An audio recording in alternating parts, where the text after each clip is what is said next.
Hey, everyone. Thank you for coming out today. There's no better way to sort of wind down ATX TV Fest than with a little carnage, with a little Walker action. And we're so happy to have so many members of the creative team here, the cast. They've come in for this Sunday, and I'm going to bring them up right now. We're going to talk about a lot of things, including what we just saw. Again, reiteration, no spoilers, don't be a ruiner. People are going to see this a few hours later.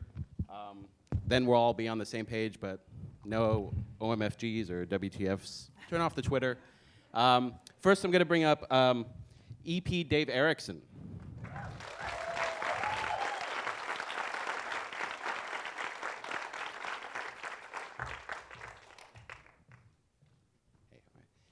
We have also EP Gale and Hurd.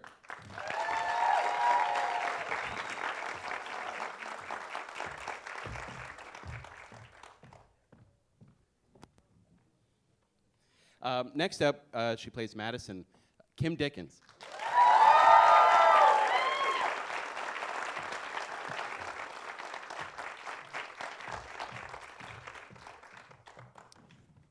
He plays Nick, Frank Delane. No. Sorry about that. He is busy working. He is unable to join us, but we hope he's sleeping when he's with us in spirit. We also have played Alycia Debnam-Carey.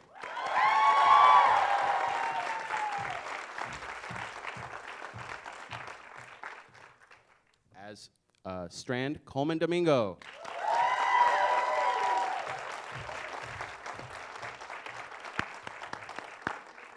And new to the series, though we saw him at the tail end of last season, as Jeremiah, Dayton, Callie.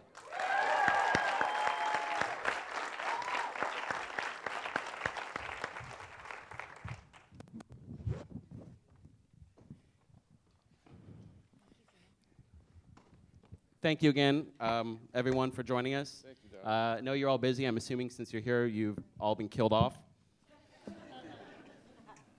in a giant explosion.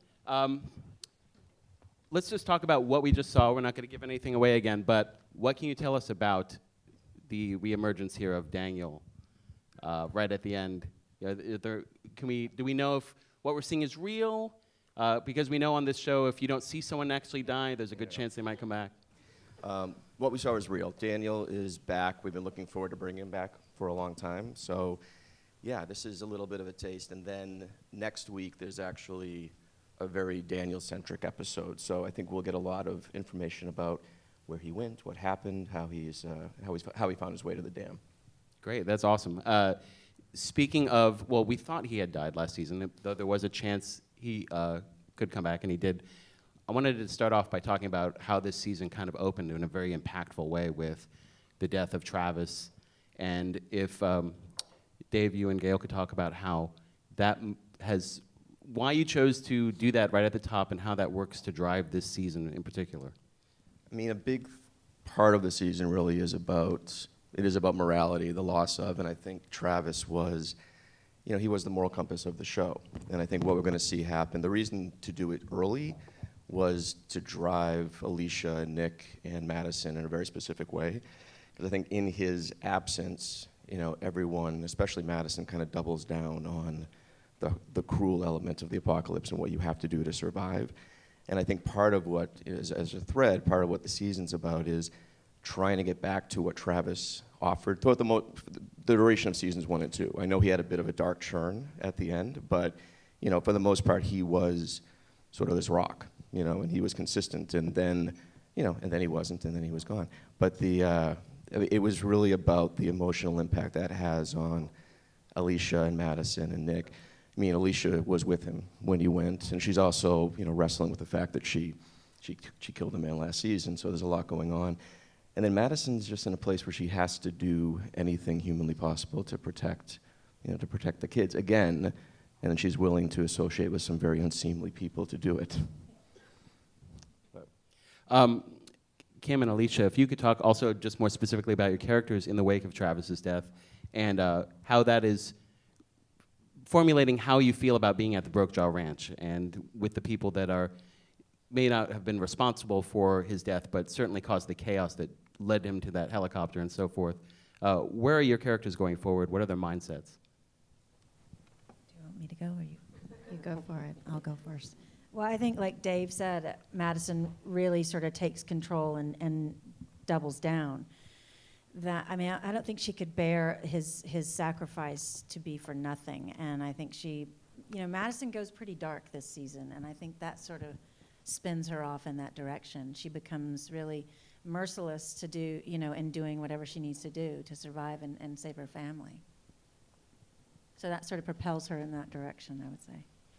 And Alycia? Yeah, I mean, I think there's such an element of guilt there that Travis did sacrifice his life in some extent. So, and Alycia was there when it happened and had to deliver the news and bear that burden the whole way until they got to the ranch. And so finally when they did, it's sort of like, I think Alycia feels she owes it to Madison to then sort of stay and support her and try and get through this as the family and kind of try and bring everything back together.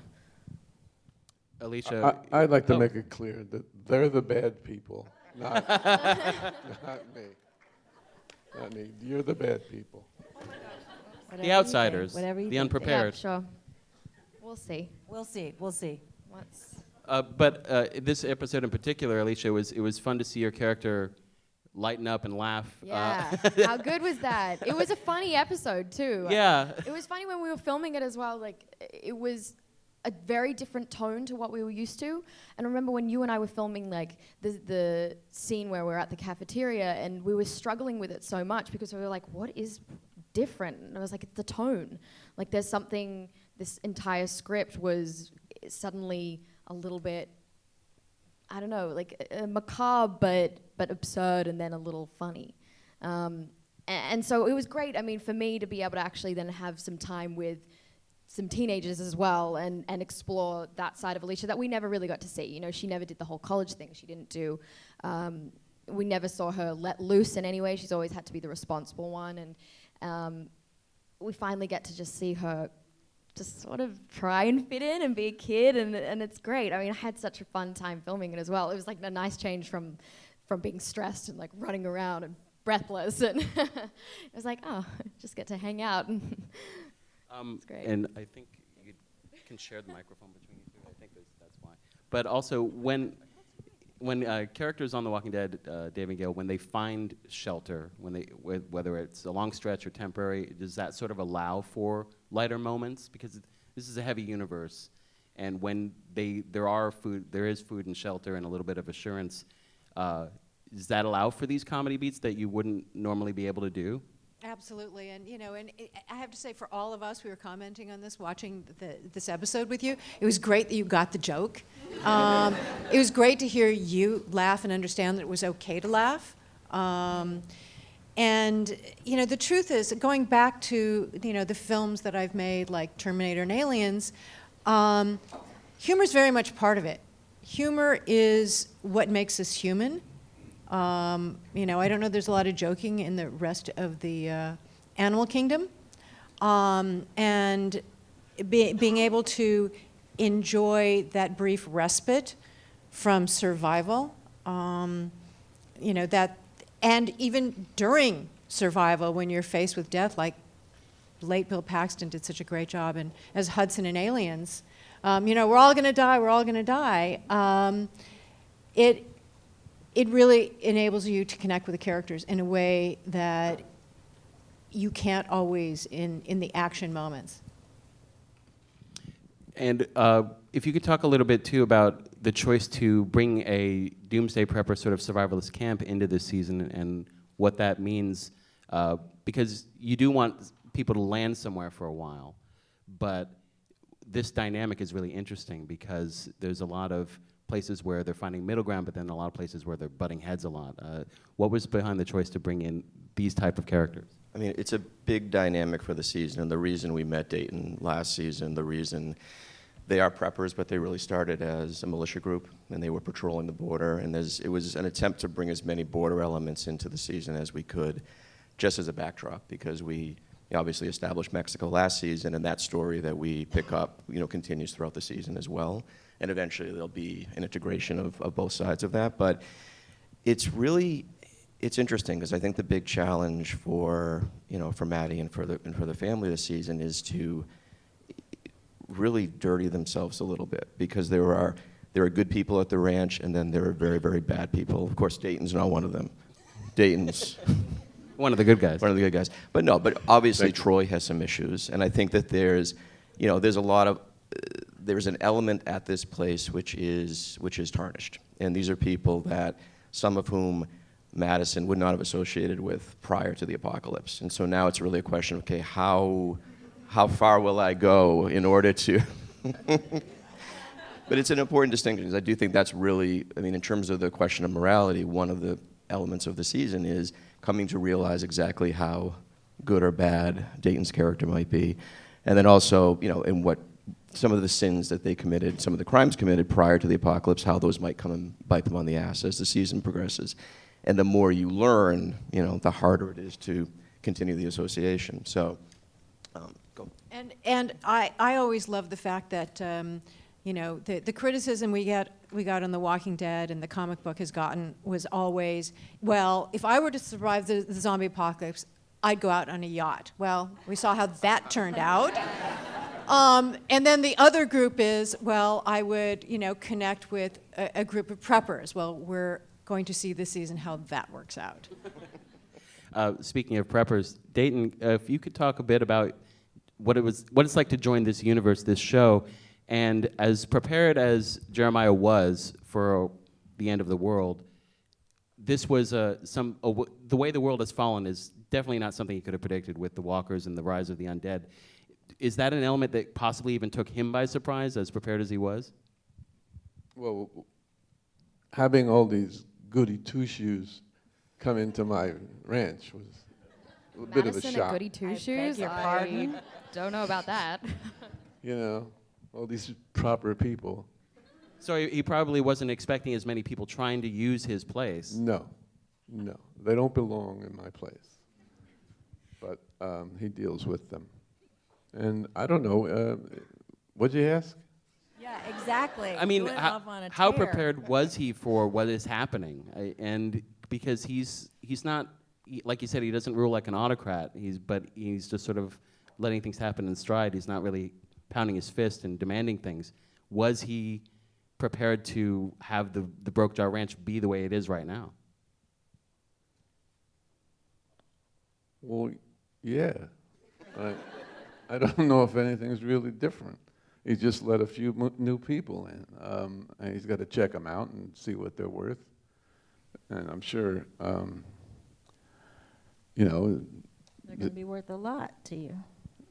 could be. It could be. We'll have to see what happens. Being that this is the ATX TV Fest, it's awesome to see Kim, you and Dayton back together after Deadwood. Well, yeah. Thank you. Yeah, it was fun to be reunited. Sort of. As we left, Sort of. sort of. As we left the 2-episode season premiere, Madison was very determined to possibly overrun this place if necessary, but there seemed to be some bonding going on between Madison and Dayton this episode, some similarities that they didn't expect. What was that sort of like to play, and where does that leave Madison coming out of this? Is she still set to take over, or is she trying to assimilate more? Yeah, well, I think assimilation is sort of a part of the means to the end. It's part of the process for Madison, and getting to know Otto and letting him know her was sort of a manipulation, I think. But I mean, that's part of it. We'll see where it goes. But that initially, she's pretty quick to assess. Yeah, I think personalities. Otto kind of likes her spunkiness, And, Yeah. It's refreshing, for him to have a little banter back with, And Kim is full of banter, In between takes, she's got a lot to say. Kim, Why did we invite him?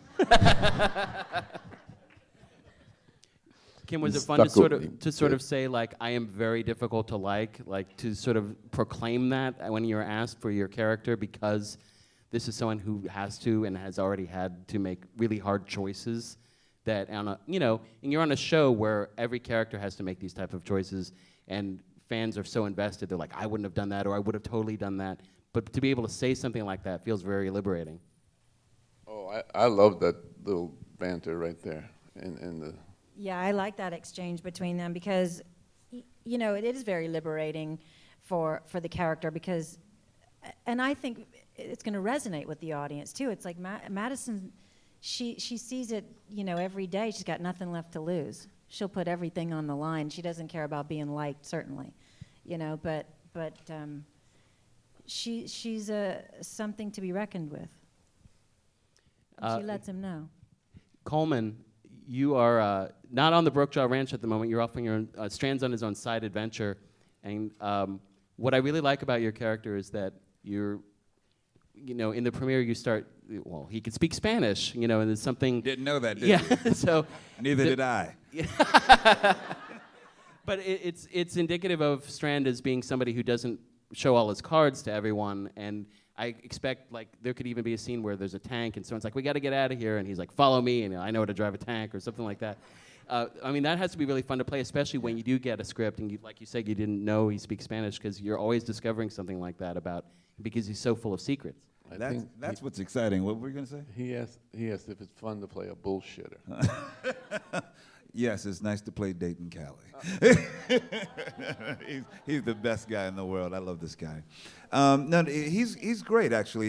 I love that he's like peeling away an onion in a way. And I think Dave and the writing team, they're always trying to really just discover something new about him. I think he has many, many tricks up his sleeve, but he doesn't show everything immediately. But I also think that's part of his power, and I think he keeps some control in that way by not letting you know every single thing about him until it's absolutely necessary. So I think I love the idea that now that we may look back and think that when he was in Mexico and people were speaking Spanish, if you can go back to season 2 now, maybe you're realizing that, oh wow, he understands everything that's going on, but he's just like holding out a little bit. It seemed like at the top of this episode that we would just watch that, okay, well, he's been through a lot, he almost died, and now he's got his groove back. He's got a cool car, you know, he's driving down the road, and then right as it seems like he's about to ascend or he thinks he's going to strike another deal, it goes totally sideways. Is that sort of the hallmark of what his story might be this season? And Dave and Gale, you could speak to this too, just as far as like Strand trying to come back on top, but it's not quite working out. It's not going to be as easy as it was before. I think he's always trying to get back on top in an old way. And he's learning that it's still not working. You know, even if you roll off in a green Jaguar, it's going to be compromised, or it has no value anymore. So I think it's still hearkening to some of the old ways, but he's fighting and trying to find his footing in this new world. Well, I mean, the thing about Strand is he marks the currency very quickly. He's the guy that knows water is going to be the currency of the day. He has a connection from the old world and decides to pursue that. And I think that's, he has, a greater sense of the architecture of this world and knows what we need. And it's really just a question of how does he get into a position to get it? Because no, it's not an easy season for Strand. I mean, it's not going to come quickly, and it's going to be an ongoing drive. What's interesting, what complicates it for Victor this season is this unexpected friendship. I don't think he expected to become as close to Madison as he did last season. I don't think, and eventually at some point, hopefully these two worlds will collide. But you're going to get a sense of Victor Strand, the man who loved Thomas, and was not accustomed to it, to be honest. I mean, that was an interesting business relationship. It was a personal relationship, and I think those two things don't always meld incredibly well, and so that's going to be a continuing challenge for him this season. Yeah. It almost seemed like, Colman, that what your strengths were, as your character's strengths were in the past, they were directly being called out by Dante in this episode, and he was being punished for it, for what he was, for the way he did things. So is there a sort of an atonement aspect to this season or to his character now? I think absolutely. In many ways, I think he's coming to terms with a lot of his old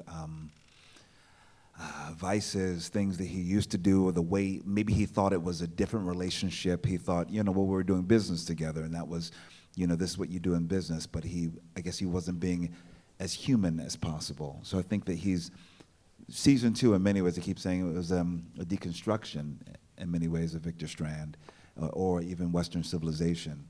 And I think he's fighting to become more human and figuring out how he can use his strengths in the new world. Alycia, Frank's not here, but if you could talk, it's interesting because in the second season, your character, Alycia, spent a lot of time resenting Madison for wanting to find Nick, for the way that she would go out of her way, even in dangerous ways, to protect him or to find him. But now that you're all reunited as the Clark family, what is the dynamic now as siblings? How do you feel? How do they feel about each other now? That they're together, the family's together, and she doesn't, Madison doesn't have to look for him anymore. It's interesting. The dynamic between the two has always been a little strained, and I think it's easier. I think that they're finally all together now, and I think she can relax that Madison's now got her babies in the nest, and that's her priority. And so I think that gives Alycia, who's always been trying to, it always worries her as well, then she puts that burden on herself a little bit too. And so I think it allows her to relax and take some of the pressure off of her as well. But I think, when Nick left, she resigned to the fact that I may not see him again, and I've got to let that go, and that's okay. And he's come back with, a girlfriend, and he had suddenly a whole new group of people with him. And so I think they're still definitely in different worlds, but it's just the fact that they now have lost a common, element, that they've lost Travis. It's unfortunately all brought them together, I think, with that pain in a way. It's always been a funny struggle, though, that the relationship between the two of them. I think they do love each other deep down and always will, but it's always going to be a bit of a push and pull. It gets a little tense when I propose to you. Yeah. Down the yeah. line. Oh, I'm sorry. Frank didn't like I that. wasn't No. You're getting pretty good with that blade, too, as we saw in this right. episode. Yeah. It's a shame, though. I got to use it so much in the second season. I got really, really good, and then we went on break, and suddenly I tried again, and I was like, oh my God, I'm going to stab myself. I lost a lot of ability pretty quickly. There are a lot of different weapons in the Walking Dead universe. You've got crossbows and swords and so forth. I want to talk about the spoon. And what it was like him to film that scene. It was an extended moment with that spoon in the eye. I imagine, a Madison action figure would come with that tea set and that spoon. What was it like to shoot that? It was a great scene. I mean, I pretty much just met Daniel Sharman, who plays Troy, and we just launched into it, the three of us. We shot it over 2 days because it was a long sequence. The first bit was quite, we did most everything of our stunts, so it was quite a lot of wrestling and fighting. The spoon, I thought was a brilliant idea. I'm sure you guys must have had a good time in the writer's room when you came up with that one. A spoon from a tea set. No, we acted up. We had to act it up because we knew Daniel's like, what, 6'2", 6? So yeah, just imagine 6'2", two writers struggling around the table trying to figure out if this could actually work, if the mechanic, or if it would look silly. Yeah. And honestly, until we rehearsed it, I was still worried that it was going to look silly. But yeah, I remember on the day when we were rehearsing that, and we were like, I guess you maybe just get on his back, or Yeah. trying everything. No, it was a complicated dance. Yeah. But it worked. It just became quite sort a of few bruises. Yeah, but it was fun. No, that was it was the only weapon available in the moment. So Yeah. and it's a combination of practical effects and then VFX, because if you watch, if you were to frame through, it's really gross. I mean, you can actually see, and it's digital, but you can see his eye sort of moving back and forth, and it's really brilliant and sick and beautiful at the same time. But yeah, we shot a lot of it, with no prosthetic on or anything, and then they put the gag on him where I could actually slip the spoon in there and move the eye around. So we have such an incredible special effects team, and it was great. It was great. I love it. I'm going to go to some audience questions here in just a minute, so get your head engines working and come up with some questions. No declarations. Please have a question. There's no mic, so we're going to use the vocal cord method here. So go lo-fi, so you got to raise your hands. I'll calling you. Shout it out to the best of your ability. I wanted to ask what you can tease about where Ophelia is as far as this season goes and how she might play into the mix. She's alive. That's good news. And it's a bit of a mystery because the last time we saw her, she was with the good man, Otto Dayton, Callie, and now we're back with him, and she's absent. Ophelia is not dead, and we will find out what happened to her as we did with Daniel Salazar. It's to come. Great. Okay, let's take some questions here. Raise your hand, and I'll see. So first question is going to be right there. Yes. Okay, so Alycia, was that method acting in the Bible scene? Naughty question. That's not my question. My question is, how do y'all go into these read-throughs or like table reads before an episode, knowing fully well that your character might not make it in that episode for all four of y'all? For most of us, well, the core cast, we do get a courtesy call if it does come to that from very Mr. nice. Dave Erickson over here. Luckily, If you get a text from me and it's kind of general and you don't call me back. that's the thing. Yeah, it's the text. It's like call me. Because of course not calling him back will save you, right? Yeah. It's like 10 missed calls later. If I don't answer, he won't tell me. I won't die. It'll be fine.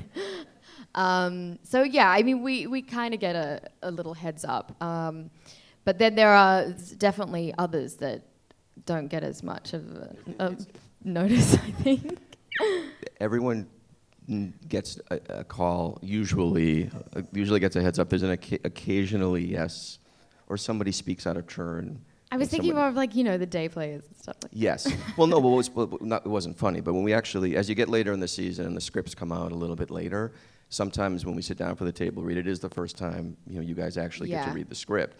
So when we did the finale last season, you didn't know that Andreas was dying or that you were stabbing him. Yeah. And I remember you were so happy. I know, I was so happy to finally kill someone. I was like, yes! I don't know if that's a bad thing. But yeah, it's interesting with the table reads, actually. A lot of the time that is our first glimpse of reading it. So it's a lot of information in one full swoop, and we have to get prepared pretty quickly. So that tests us a little. Yeah, it's not like we get the script and they're, scrolling through to see if we're killed. We get that call or text. That's why I love getting texts from you, but I hate getting texts from you too.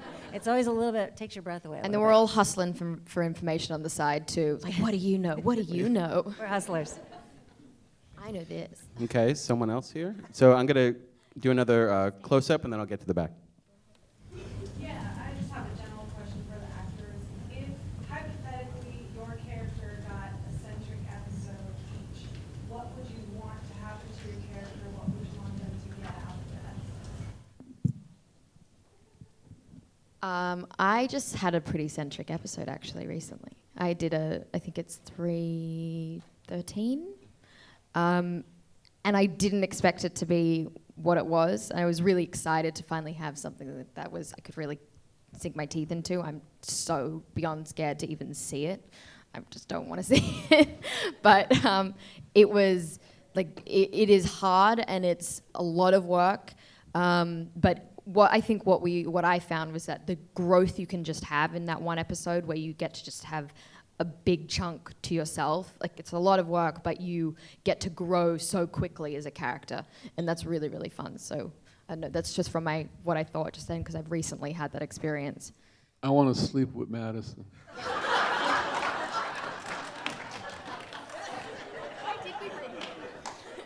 I don't even know what to say to that. So episode 314, is that? I have to reprint it. You know, it's nice when you have an episode where you're not in response to anyone else, so you can really get in touch with the character even more so. There's one coming up for Strand as well, where you see him not in response to this family anymore or to anyone else. It's just like you're finding this person at the center in their core. And it's pretty difficult though as well, because it is like long hours, and you're the only one. It's just you, but it's really cool. You didn't get the rewrite? No, I didn't get to read it. Okay.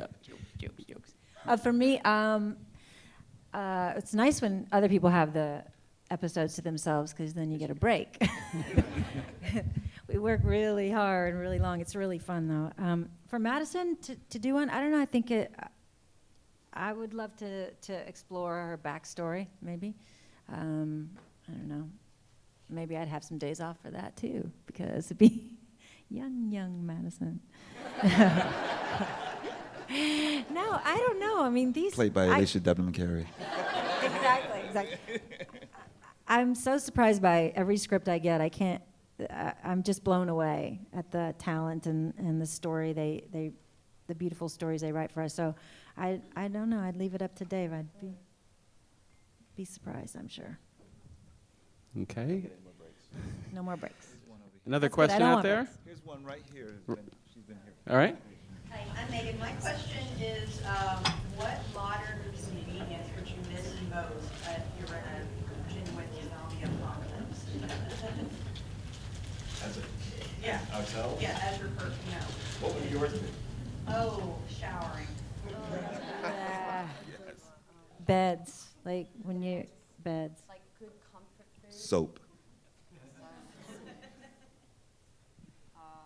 There's too many. Gummy bears. Like general heat, probably Wine. at night. Wine.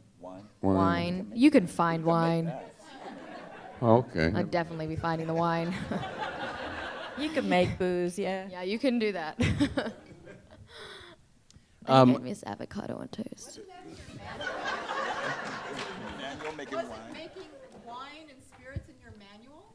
No, they're all teetotalers on that Yeah. ranch. Yeah, they really, yeah. He has his booze hidden away, but Oh, that's right.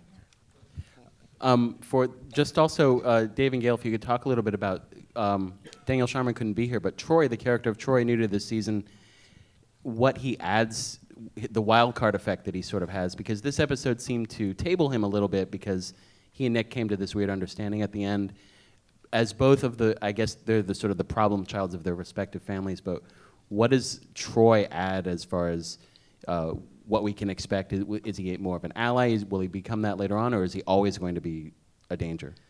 He's always going to be a danger. I think what's interesting, I mean, Kim spoke to it earlier, because I do think your scenes in this episode with Dayton, it is about manipulation. The reason you share your father, dad was an alcoholic, the reason why you admit that Nick was an addict, it's really because you're starting to understand who this family is, and you're figuring out what are the toeholds.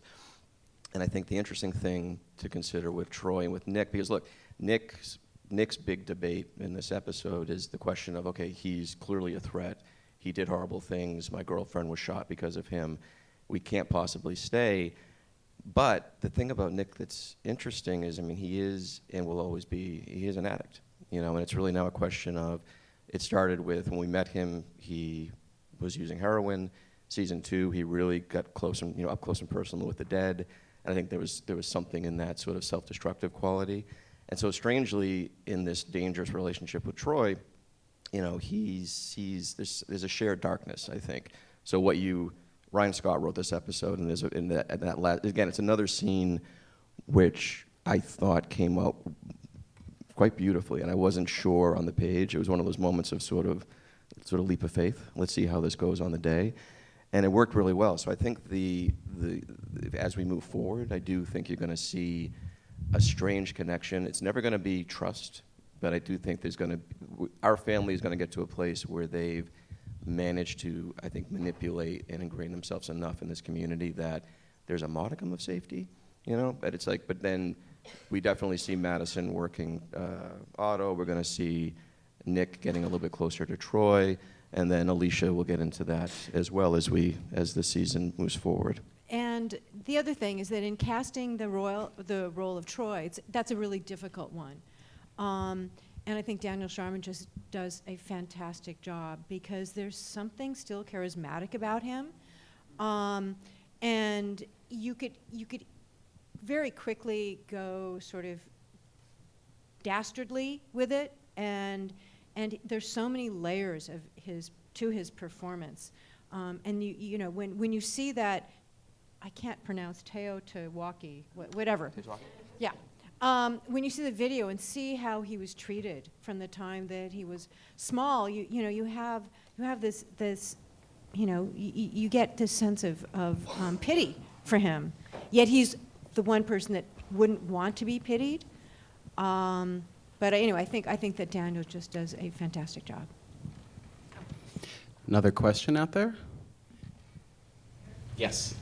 Yeah, so there's definitely been a lot of badass moments for Madison physically, but also noticing just that development that we were talking about with regard to being able to learn about people's history and then using that to your advantage. It seems like that's something kind of the greater strength. I wonder if you could talk about, like, if there's a backstory related to her ability to do that, and if that plays prominently going forward. Oh, you go. No, you go.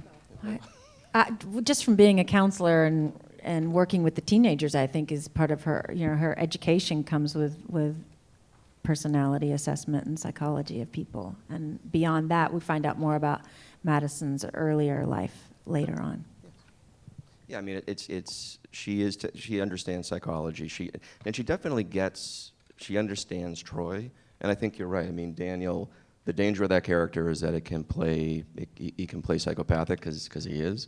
But there is an interesting vulnerability that he brings to it, which is what saves it. And it's the thing that I think Madison keys in on, because she knows there's something darker and disturbed and something that started much younger. And I think slowly Madison's solving the mystery of the autos and why Troy is what he is. And as she does that over the course of the season, we will get a little bit more information about Maddie's backstory and, you know, what made her the way she is. And another question? So for Alycia, do you think that for Alycia, being around people her age would help her mature and separate Madison and Nick? Actually, I think her being around people her own age actually highlights how different she is from them now, and that group, that age, that demographic. She's seen too much now and she's been through too much that she's never going to have that college experience or that kind of easygoing time of her life. I just don't think that exists for her anymore, which is sad. And it's I think in that moment where, you know, that scene, one of the kids asks, so what's it like out there? And she looks around the room and realizes, wait, none of you have actually seen what's out there. None of you have experienced any of it.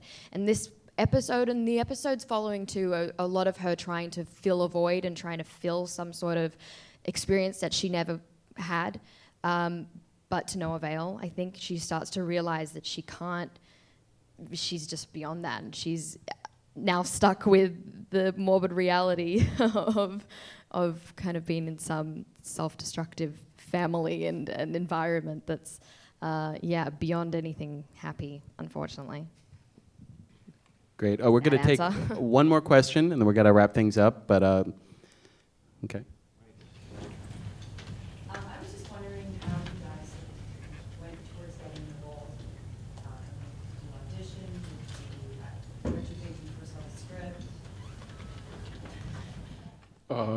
script? Dave called me. Yeah, he didn't audition. I did. Dave called me and said he had this character that he was thinking of me for, and we've worked together on Sons of Anarchy and of course worked with Kimmy for all those years, and it just jumped at the opportunity. So we explained a little bit where the character was going to go, and just trusted him and said, "Let's go." You know, thankful to be here. So that's how I got here. I sent in just Lot of money. Yeah, a lot of money. No, I just got this new agent, and this was one of the first auditions that they sent me on, and it was just to do a self-tape. And I really thought, I had no idea what the genre was, and but I read the material, and the material was so beautifully written. I thought, oh wow, this is exciting, and I did a self-tape of it at home, put on a electric blue Hugo Boss suit That's what I thought for some reason this character was, and then I just left it alone and I put it out there. I just thought, we audition all the time, and you always think you'll never hear anything, and then to my surprise, I heard something, and it was the first time as an actor. And I'll just say this to our executive team here: is that the first time as an actor, you weren't put through so many hoops. They knew what they wanted pretty quickly, and so it was just a self-tape that I did in my living room, and they saw something that they liked, and they cast me. It was more of a roundabout experience for me. I was actually doing a pilot with AMC, and then that one wasn't picked up, and then they brought me, and I had heard that they were then casting for this, and they said, oh, well, we're in kind of more the final stages, but we'd love to have you in if you can make it.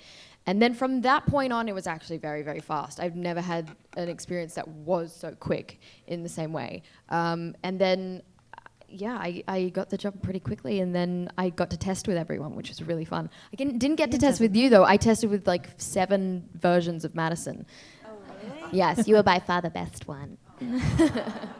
The best choice. But I remember testing with Frank, and that was really interesting because at the time I'd read, this is a fun story actually, I'd read only the dummy sides. They usually send out fake sides when you're auditioning, so they can't be leaked and the story doesn't get out. And the name was actually Ashley on the sides. And I remember then auditioning with Frank, and he kept calling me Alycia in the audition, and I was like, oh my God, this kid's so method, like,